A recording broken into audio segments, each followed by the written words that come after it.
الحمدللہ رب العالمین والصلاة والسلام علی قائد الغر المحجلین نبینا محمد وعلی آلہ وصحبہ اجمعین وبعد۔ محترم بھائیوں اور بہنوں، رمضان کے ڈیلی کلاس میں آپ سب کا استقبال ہے، اور آج ہم سب سے پہلے ہر دن کے جیسے قرآن کریم سے ایک چھوٹی سورہ سیکھیں گے، اس کے بعد آج کی حدیث ہوگی اور پھر آج کا پیغام ہوگا۔ آج کی سورہ ہے سورہ الضحیٰ۔ اللہ تعالیٰ فرماتا ہے بسم اللہ الرحمن الرحیم والضحیٰ واللیل اذا سجا۔ قسم ہے چاشت کے وقت کی اور رات کی جب وہ چھا جائے۔ ما ودعک ربک وما قلی، اے نبی صلی اللہ علیہ وسلم، آپ کے رب نے آپ کو ہرگز نہیں چھوڑا اور نہ ہی وہ ناراض ہوا ہے۔ وَلَلْآخِرَةُ خَيْرٌ لَكَ مِنَ الْأُولَى، اور آخرت آپ کے لیے دنیا سے بہتر ہے، یا آپ کے لیے بعد کا دور شروع سے بہتر ہے۔ وَلَسَوْفَ يُعْطِيكَ رَبُّكَ فَتَرْضَى، اور آپ کو آپ کا رب بہت جلد انعام دے گا اور آپ خوش ہو جائیں گے، راضی ہو جائیں گے۔ الم یجدک یتیما فآویٰ، کیا اس نے آپ کو یتیم نہیں پایا پھر آپ کو ٹھکانہ دیا۔ ووجدک ضالا فہدی، اور آپ کو راستہ بھلا ہوا پایا پھر ہدایت عطا کی۔ ووجدک عائلا فاغنی، اور آپ کو نادار اور فقیر پایا پھر آپ کو مالدار بنا دیا۔ فاما الیتیم فلا تقہر، اس لیے یتیم پر سختی نہ کرو۔ واما السائل فلا تنہر، اور نہ مانگنے والے کو ڈانٹ ڈپٹ کرو۔ واما بنعمت ربک فحدث، اور اپنے رب کی نعمتوں کو بیان کرتے رہو۔ یہ سورہ الضحیٰ ہے۔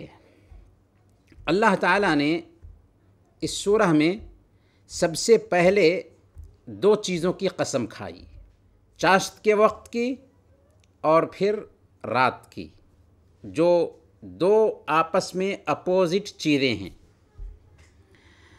چاشت کے وقت کی قسم یعنی دن کے شروع کی، جس میں روشنی ہوتی ہے، اور رات کی قسم کھائی جس میں اندھیرا چھا جاتا ہے۔ اور اللہ رب العالمین جس چیز کی چاہے قسم کھائے، لیکن انسان کے لیے جائز نہیں ہے کہ اللہ کے علاوہ کسی اور چیز کی قسم کھائے۔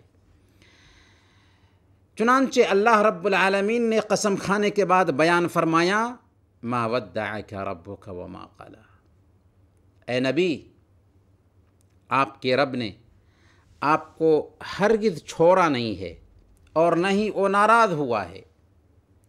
اسی لیے تو اللہ نے آپ کو عظیم پیغام سے نوازا ہے اور آپ کو سارے انسانوں اور جنات کے لیے نبی بنا کر بھیجا ہے، اور آپ کو آخری نبی بنا کر بھیجا ہے۔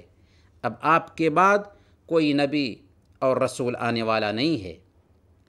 دوسری جگہ اللہ تعالیٰ نے یہی بات تسلی کے طور پر اللہ کے نبی صلی اللہ علیہ وسلم سے کہی، وَاصْبِرْ لِحُكْمِ رَبِّكَ فَإِنَّكَ بِأَعْيُنِنَا، کہ اے نبی، آپ اپنے رب کے فیصلہ کے آنے تک صبر کیجئے، آپ ہماری نگاہوں میں ہیں، آپ کی نگرانی ہو رہی ہے۔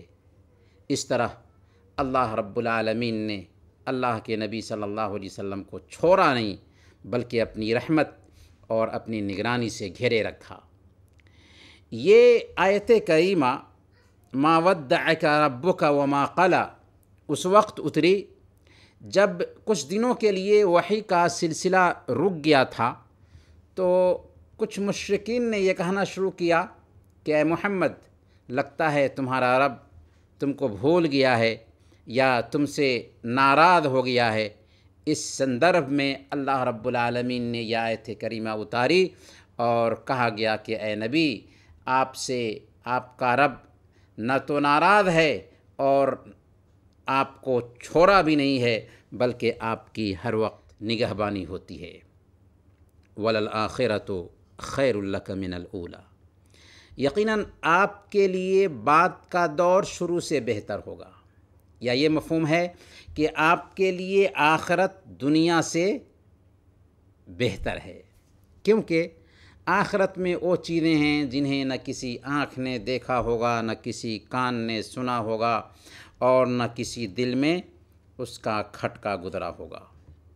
وَلَسَوْفَ يُعْطِيكَ رَبُّكَ فَتَرْضَىٰ، آپ کو آپ کا رب بہت جلد انعام دے گا اور آپ اس سے راضی اور خوش ہو جائیں گے، کیونکہ کل قیامت کے دن اللہ کے نبی صلی اللہ علیہ وسلم کو ہی مقام محمود ملنے والا ہے، اور آپ ہی انسانوں کے لیے میدان محشر میں سفارش کرنے والے ہیں، جس دن لوگ حضرت آدم علیہ السلام، حضرت نوح علیہ السلام، حضرت ابراہیم علیہ السلام، حضرت موسیٰ علیہ السلام، حضرت عیسیٰ علیہ السلام سب کے پاس جائیں گے، ان سے گزارش کرنے کے لیے کہ وہ ان کے بارے میں سفارش کریں، لیکن سب کے سب معذرت کر چکے ہوں گے، لیکن اللہ کے نبی صلی اللہ علیہ وسلم کی سفارش کی بنیاد پر لوگوں کا حساب و کتاب ہوگا۔ پھر اللہ رب العالمین نے اپنے نبی پر کی گئی 3 نعمتوں کا ذکر کیا۔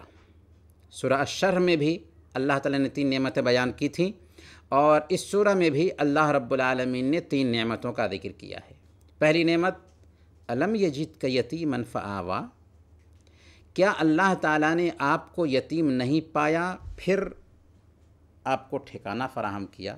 پیدائش سے پہلے ہی آپ صلی اللہ علیہ وسلم کے والد کی وفات ہو گئی تھی، اور 6 سال کی عمر میں آپ کی والدہ بھی دنیا سے چل بسیں، لیکن اللہ تعالیٰ نے آپ کی کفالت کا انتظام کیا کہ دادا آپ کی نگرانی کرنے لگے۔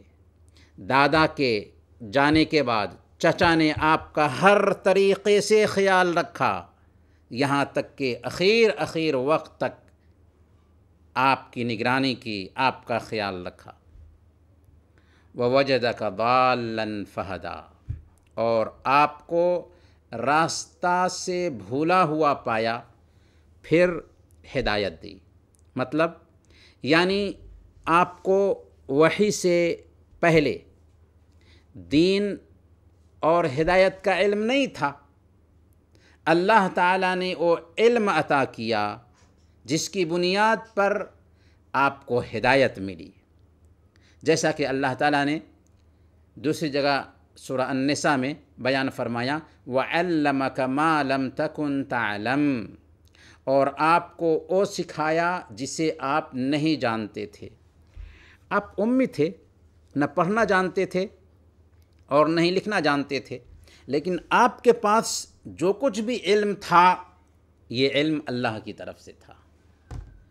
وَوَجَدَكَ عَائِلًا فَأَغْنَىٰ، اور آپ کو فقیر پایا پھر مالدار بنایا۔ آپ کو فقیر پایا، آپ کسی چیز کے مالک نہیں تھے، لیکن آپ کو اللہ تعالیٰ نے بے نیاز کر دیا، مالدار بنا دیا، یا دل میں بے نیازی پیدا کر دی، کیونکہ اصل مالداری پیسے کی مالداری نہیں ہوتی، بلکہ اصل مالداری دل کی مالداری ہوتی ہے۔ اللہ کے نبی صلی اللہ علیہ وسلم فرماتے ہیں لیس الغنی عن کثرت العرض ولکن الغنی غنی النفس، اصل مالداری آسائش اور پیسوں کی مالداری نہیں ہوتی، بلکہ اصل مالداری دل کی مالداری ہے۔ آج بھی یہ بے نیازی اس قوم کے اندر آ سکتی ہے، اس امت کے اندر آ سکتی ہے۔ اللہ رب العالمین اس امت کی عزت کو، اس امت کی شوکت کو، اس امت کی قوت کو، اس امت کی طاقت کو دوبارہ لوٹا سکتا ہے، لیکن شرط یہ ہے کہ یہ امت اپنے نبی کے اسوہ کو اپنا لے۔ لیکن یہ شوکت بھی، یہ طاقت بھی ایک دن اور 2 دن میں حاصل ہونے والی نہیں ہے۔ کیا دیکھتے نہیں دنیا کے سب سے افضل انسان کو لگاتار 19 سال تک ستایا جاتا ہے، پریشان کیا جاتا ہے، ٹارچر کیا جاتا ہے، تب اس کے بعد اللہ رب العالمین عزت اور شوکت سے مالا مال کرتا ہے۔ آگے اللہ رب العالمین فرماتا ہے فَأَمَّا الْيَتِيمَ فَلَا تَقْهَرْ، یتیم کے ساتھ سختی کا معاملہ نہ کریں۔ یہ اس مقابلہ میں ہے کہ اللہ تعالیٰ نے آپ کو بھی یتیم بنایا تھا اور اللہ نے آپ کو ٹھکانہ فراہم کیا، تو آپ بھی یتیم کے ساتھ احسان کا معاملہ کیجیے، کیونکہ یتیم جس کے باپ بچپن میں مر گئے ہوں، اس کے جذبات ٹوٹے ہوئے ہوتے ہیں، اسے ضرورت ہوتی ہے کہ کوئی اس کی دلداری کرے، اس کے دل میں خوشی پہنچائے، خاص کر اگر وہ شعور کی عمر کو پہنچ چکا ہو، 8 سال اور 10 سال کا ہو چکا ہو، تو ایسے وقت میں اور زیادہ اس کو احساس ہوتا ہے۔ اسی لیے یتیم کی کفالت پر اور یتیم کے ساتھ اچھا معاملہ کرنے پر ہماری شریعت ہمیں ابھارتی ہے۔ وَأَمَّا السَّائِلَ فَلَا تَنْهَرْ، اور نہ ہی مانگنے والے کو ڈانٹ ڈپٹ کریں، سائل کو ڈانٹ ڈپٹ نہ کرو۔ شیخ ابن عثیمین رحمۃ اللہ علیہ فرماتے ہیں کہ سائل میں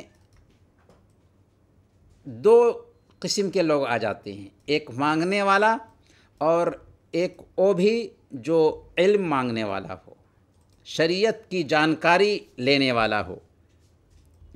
شریعت اور دین کی جانکاری لینے والا بھی اگر ہم سے کچھ پوچھتا ہے تو اسے ڈانٹ ڈپٹ نہ کریں، کیونکہ اگر وہ کچھ پوچھتا ہے تو وہ چاہتا ہے کہ اس کے سامنے شریعت کے احکام واضح ہو جائیں، اور آپ کے پاس علم ہے تو آپ کی ذمہ داری بنتی ہے کہ آپ اس کا سواگت کریں اور اس کو پیار سے، محبت سے دین کا مسئلہ بتائیں۔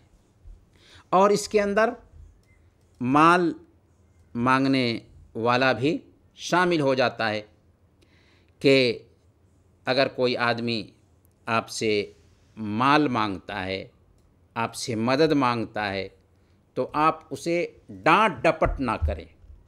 ہاں، اگر آپ کو پتہ ہے کہ فلاں آدمی مجبور نہیں ہے، بے نیاز ہے، مالدار ہے، پھر بھی وہ مانگتا ہے، تو ایسے انسان کو سمجھایا جا سکتا ہے، اسے اللہ کا ڈر اس کے دل میں پیدا کیا جا سکتا ہے تاکہ وہ مانگنے سے بچے۔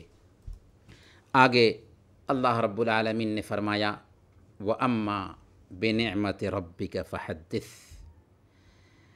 اپنے رب کی نعمتوں کو بیان کرتے رہیں۔ اللہ کے رسول صلی اللہ علیہ وسلم پر اس سورہ میں 3 نعمتوں کا ذکر ہوا کہ آپ یتیم تھے، اللہ نے آپ کو ٹھکانہ دیا، آپ بے راستہ تھے، اللہ تعالیٰ نے آپ کو ہدایت کا راستہ دکھایا، آپ فقیر تھے، اللہ تعالیٰ نے آپ کو بے نیاز کیا۔ اس لیے اس نعمت کو بیان کرتے رہیں کہ میں یتیم تھا، اللہ نے مجھے ٹھکانہ دیا، میں بے راستہ تھا، اللہ تعالیٰ نے مجھے ہدایت عطا فرمائی، میں فقیر تھا، اللہ تعالیٰ نے مجھے بے نیاز کیا۔ اور یہ حکم صرف اللہ کے نبی صلی اللہ علیہ وسلم کے لیے نہیں ہے، بلکہ قیامت کے دن تک آنے والے تمام امتیوں کے لیے ہے کہ ان کو جو نعمت ملی ہوئی ہے اس نعمت پر اللہ رب العالمین کا شکر بجا لائیں۔ سب سے پہلے نعمت کا اظہار کرنا۔ اچھا، نعمت کا اظہار کرنا گھمنڈ اور تکبر کے لیے نہیں، بلکہ اس لیے کہ اللہ تعالیٰ نے ہمارے اوپر انعام فرمایا کہ ہمیں فلاں نعمت سے مالا مال کیا۔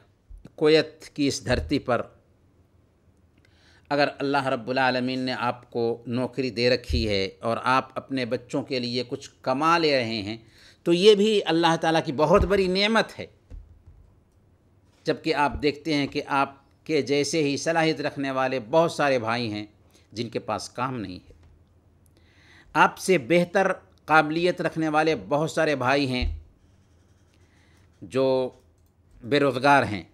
تو یہ جو نعمت ہمیں ملی ہوئی ہے، نعمت جیسی بھی ہو، صرف ملازمت کی نعمت ہی نہیں ہے، نوکری کی نعمت ہی نہیں ہے، نعمت جو بھی ملی ہوئی ہے اس نعمت کا ہمیشہ ایک بندے کو شکر گزار ہونا چاہیے اور اس نعمت کو بیان کرتے رہنا چاہیے۔ اللہ تعالیٰ سے ہم دعا کرتے ہیں کہ اللہ تعالیٰ ہم سب کو نعمت کی قدر کرنے اور نعمت دینے والے رب کا شکریہ ادا کرنے کی توفیق عطا فرمائے، آمین یا رب العالمین۔ چلتے ہیں آج کی حدیث کی طرف۔ آج کی حدیث سنن ابن ماجہ کی روایت ہے۔ حضرت ابو سعید خدری رضی اللہ تعالیٰ عنہ بیان کرتے ہیں کہ اللہ کے نبی صلی اللہ علیہ وسلم نے ارشاد فرمایا، لا ضرر ولا ضرار، نہ دوسروں کو نقصان پہنچاؤ اور نہ خود نقصان اٹھاؤ، نہ دوسروں کو نقصان پہنچاؤ نہ خود نقصان اٹھاؤ۔ یہ نہایت ہی مختصر حدیث ہے۔ اس حدیث میں اصل میں اللہ کے نبی صلی اللہ علیہ وسلم یہ کہنا چاہتے ہیں کہ ایک آدمی کو اس بات کی اجازت نہیں ہے کہ وہ دوسروں کو نقصان پہنچائے، اور نہ ہی اس بات کی اس سے مانگ ہے کہ وہ خود اپنے آپ کو بھی نقصان پہنچائے۔ نہ تو دوسروں کو نقصان پہنچائیں اور نہ ہی خود اپنے آپ کو نقصان پہنچائیں یا خود نقصان اٹھائیں۔ یہ حدیث مختصر انداز میں ہر قسم کے نقصان کے حرام ہونے پر دلالت کرتی ہے کہ نقصان جس چیز میں بھی ہے وہ چیز غلط ہے، وہ چیز حرام ہے، یعنی ہر قسم کا نقصان حرام ہے۔ کسی مسلمان کے لیے جائز نہیں ہے کہ وہ کسی کو اپنی بات سے یا اپنے ویوہار سے نقصان پہنچائے، خاص کر ایسے وقت جب کہ کسی کا حق ادا کرنے کا تاکیدی حکم ہو۔ ماں باپ، بیوی بچے، پڑوسی، دوست اور ساتھی، کسی کو بھی نقصان پہنچانا حرام ہے۔ اور نہ ہی کسی کے لیے یہ بھی جائز ہے کہ وہ راستے سے گزر رہا تھا، راستے میں اینٹ ہو، پتھر ہو، کانٹے دار چیز ہو، وہ رکھ کر کے گزر جائے، گڈھا کھود دے، کیونکہ اس سے دوسروں کو نقصان ہو سکتا ہے۔ اور ہم نے جان لیا کہ نہ تو خود نقصان اٹھانا ہے اور نہ ہی دوسروں کو نقصان پہنچانا ہے۔ سنن ترمذی کی روایت ہے، اللہ کے نبی صلی اللہ علیہ وسلم نے ارشاد فرمایا، من ضار مسلما ضارہ اللہ، جس نے کسی مسلمان کو نقصان پہنچایا اللہ تعالیٰ اسے نقصان پہنچائے گا۔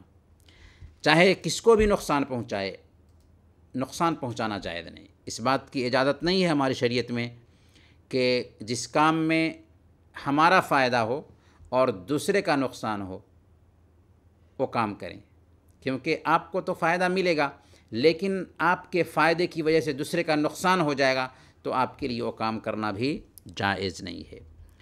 اس حدیث سے یہ بھی پتہ چلتا ہے کہ ایک انسان اپنے نفس کو اگر نقصان پہنچانا چاہتا ہے تو اس کے لیے بھی وہ جائز نہیں ہے، کیونکہ اس نفس کے مالک ہم نہیں ہیں۔ ہر اس چیز کو یہ حدیث حرام ٹھہراتی ہے جو ایک انسان کی جان کے لیے نقصان دہ ہو، جیسے سگریٹ پینا، نشہ لانے والی ساری چیزوں کا سیون کرنا، استعمال کرنا، وہ ساری چیزیں حرام ٹھہریں گی، کیونکہ ان چیزوں سے ایک انسان کی جان کا نقصان ہوتا ہے۔ قاعدہ یاد رکھیے کہ ہر وہ چیز جس سے کسی دوسرے کا نقصان ہو ہماری شریعت میں وہ حرام ہوگی، اور جس چیز میں بھی نقصان کا پہلو پایا جائے، چاہے چیز کچھ بھی ہو، ہماری شریعت کہتی ہے کہ وہ چیز حرام ہے۔ تو لا ضرر ولا ضرار، نہ نقصان اٹھانا ہے اور نہ ہی نقصان پہنچانا ہے، نہ تو خود اپنے آپ کو نقصان پہنچانا ہے اور نہ ہی کسی دوسرے کو نقصان پہنچانا ہے۔ چلیں آج کا پیغام، آج ہم جنت کی نعمتوں کے بارے میں بات کریں گے۔ جنت ہر انسان کی کوششوں کا خلاصہ ہے، اسی کے لیے ایک مسلمان اس دنیا میں جیتا ہے، اور اسی کے لیے ہر زمانے میں مسلمانوں نے اپنی جانوں کی بازی لگا دی۔ جنت ان لوگوں کے لیے تیار کی گئی ہے جنہوں نے اپنی زندگی عبادت میں گزاری، جنہوں نے اپنا سمے اللہ رب العالمین کے آدیشوں کے پالن کرنے میں لگایا، جنہوں نے روزے رکھے، نیکیاں کیں، بندوں کے ادھیکار ادا کیے۔ جب میدان محشر میں مومنوں کو نامہ اعمال دائیں ہاتھ میں دیے جائیں گے تو وہ خوشی سے پھولے نہیں سمائیں گے، وہ بےتاب ہو کر دوسروں کو اپنا نامہ اعمال دکھاتے ہوں گے اور کہہ رہے ہوں گے ہاؤم اقرءوا کتابیہ انی ظننت انی ملاق حسابیہ، یہ لو میرا نامہ اعمال لو پڑھ لو، مجھے یقین تھا کہ حساب و کتاب ہونے والا ہے۔ اس کے بعد جنتی گروہوں کی شکل میں جنت کی طرف لے جائے جائیں گے۔ آپ صلی اللہ علیہ وسلم سب سے پہلے جنت کے دروازے پر آئیں گے اور جنت کے دروازہ پہ دستک دیں گے، جیسا کہ صحیح مسلم کی روایت ہے۔ حضرت انس رضی اللہ تعالیٰ عنہ بیان کرتے ہیں کہ اللہ کے نبی صلی اللہ علیہ وسلم نے ارشاد فرمایا کہ قیامت کے دن میں جنت کے دروازے پر آ کر جنت کھولنے کے لیے کہوں گا تو جنت کا دربان پوچھے گا من انت، آپ کون صاحب ہیں؟ میں کہوں گا میں محمد ہوں۔ جنت کا دربان کہے گا بک امرت الا افتح لاحد قبلک، مجھے یہی حکم ملا تھا کہ سب سے پہلے جنت کا دروازہ آپ کے لیے ہی کھولوں۔ گویا کہ سب سے پہلے جنت میں کون داخل ہوگا؟ اللہ کے نبی صلی اللہ علیہ وسلم داخل ہوں گے۔ پیارے دوستو، جب آپ صلی اللہ علیہ وسلم کے ہاتھوں جنت کا ادگھاٹن ہو جائے گا تو جنت کا پہلا گروہ جنت میں داخل ہوگا تو یہ 14ویں کے چاند کے جیسے چمک رہا ہوگا۔ وہ جنت کے دروازے پر آئیں گے جس کے 8 دروازے ہوں گے، ہر دروازے کی چوڑائی 40 سال کی مسافت گتی کے برابر ہوگی۔ کتنے سال؟ 40 سال کی مسافت کے برابر ہوگی دروازے کی چوڑائی۔ اس کے دروازے پر فرشتے ہوں گے جو پہلے ہی کھولے جا چکے ہوں گے۔ نماز کی پابندی کرنے والوں کو باب الصلاۃ سے دعوت دی جائے گی، روزہ داروں کو باب الریان سے بلایا جائے گا، مجاہدین کو باب الجہاد سے بلایا جائے گا، کچھ لوگوں کو 3 اور 2 دروازوں سے بلایا جائے گا، اور کچھ لوگ سارے دروازوں سے بلائے جائیں گے۔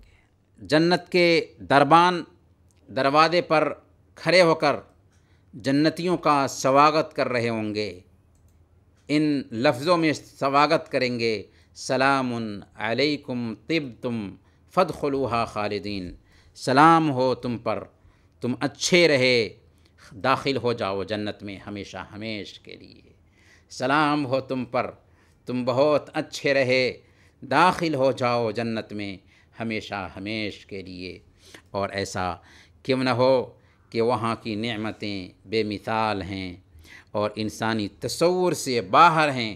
صحیح بخاری اور صحیح مسلم کی روایت ہے، حضرت ابو ہریرہ رضی اللہ تعالیٰ عنہ بیان کرتے ہیں کہ اللہ کے نبی صلی اللہ علیہ وسلم نے ارشاد فرمایا، اللہ تعالیٰ کا فرمان ہے، اللہ کا آدیش ہے، میں نے اپنے نیک بندوں کے لیے جنت میں ایسی ایسی نعمتیں تیار کر رکھی ہیں جنہیں نہ کسی آنکھ نے دیکھا ہوگا، نہ کسی کان نے سنا ہوگا، اور نہ ہی کسی دل پر اس کا خیال گزرا ہوگا۔ اگر تم چاہو تو اللہ رب العالمین کا یہ فرمان پڑھ لو، فَلَا تَعْلَمُ نَفْسٌ مَّا أُخْفِيَ لَهُم مِّن قُرَّةِ أَعْيُنٍ جَزَاءً بِمَا كَانُوا يَعْمَلُونَ۔ پھر جیسا کچھ آنکھوں کی ٹھنڈک کا سامان ان کے عملوں کی وجہ سے ان کے لیے چھپا کر رکھا گیا ہے، اس کی کسی بھی انسان کو خبر نہیں ہے۔ پیارے بھائیوں، اب آئیے ہم ذرا جنت کی سیر کرتے ہیں۔ جنت میں ایسے بھون ہوں گے، ایسے محلات ہوں گے جن کی ایک اینٹ سونے کی ہوگی تو دوسری اینٹ چاندی کی ہوگی، اور دونوں اینٹوں کو جوڑنے کا مسالہ کستوری کا ہوگا، مشک کا ہوگا، اس کی کنکریاں ہیرے اور موتی کی ہوں گی، اس کی مٹی زعفران ہوگا، اس کے خیمے ہیرے کو تراش تراش کر بنائے گئے ہوں گے۔ جنت میں ایسے خوبصورت باغات ہوں گے، ایسے سندر باغیچے ہوں گے جن کے نیچے نہریں بہتی ہوں گی، ان باغوں میں جنتیوں کے لیے ٹھہرنے کی جگہیں ہوں گی، وہاں کے درخت کا تنا گولڈ کا ہوگا، سونا کا ہوگا۔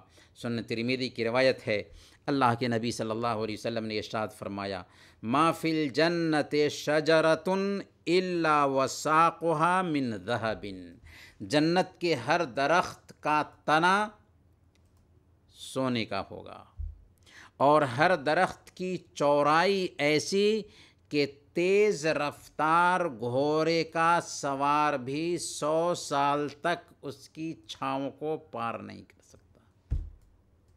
100 سال تک بھی چلے گا تیز رفتار گھوڑ سوار تو اس کی چھاؤں کو پار نہیں کر سکتا۔ سبحان اللہ۔ جنت میں 4 طرح کی نہریں ہوں گی جو بہہ رہی ہوں گی۔ میٹھے پانی کی نہریں الگ ہوں گی، خالص دودھ کی نہریں الگ ہوں گی، صاف شفاف شہد کی نہریں الگ ہوں گی، اور شراب کی نہریں الگ ہوں گی۔ اور شراب دنیا کی شراب کے جیسے نہیں جس میں نشہ آتا ہے، وہاں کی شراب تو ہوگی لیکن اس میں نشہ نہیں ہوگا۔ اور یہ شراب کس کو ملے گی؟ جو دنیا میں شراب نہ پیے۔ جنتیوں کو نہ پیشاب کی ضرورت ہوگی اور نہ ہی لیٹرنگ کی حاجت ہوگی، نہ ناک سے نزلہ بہے گا اور نہ ہی تھوک آئے گی۔